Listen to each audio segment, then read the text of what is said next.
कृष्ण कृष्ण जय जय श्री राधे। हरे हरे कृष्ण कृष्ण जय जय श्री राधे। हरे हरे कृष्ण।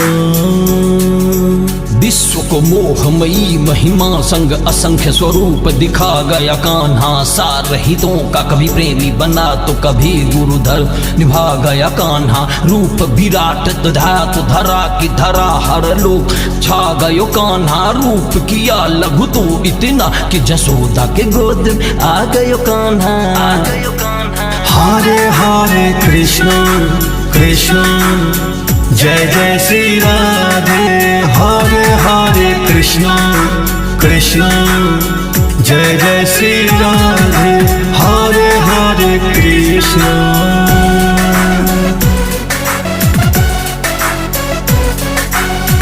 हे यदुनंदन देवकी नंदन, हे भवभंजन कष्ट निकंदन। हे मुरलीधारी हे गिरधारी, यशोदा दुलारा कृष्ण मुरारी।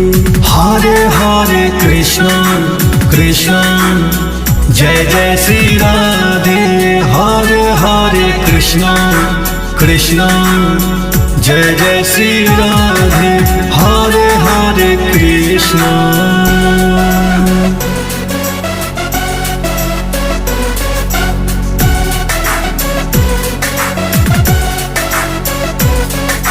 चोरी छुपे कभी बैठे अटारी पे, चुपके से माखन खा गयो कान्हा। गोपियों के कभी चीर चुराए तो कभी मटकी चटका गयो कान। घाघ का घोर बड़ा चित चोर की चोरी में नाम कमा गयो कान।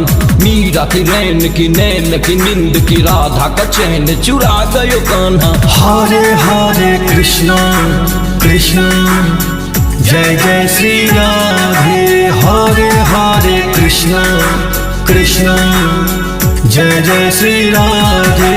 हरे हरे कृष्ण।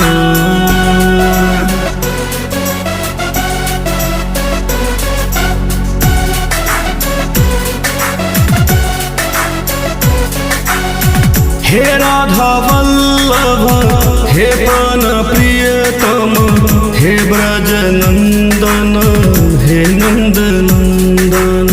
श्री कृष्ण गोविंद हरे मुरारी, हे नाथ नारायण वासुदेवा। हरे हरे कृष्ण कृष्ण जय जय श्री राधे।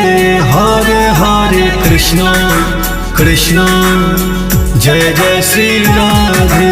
हरे हरे कृष्ण।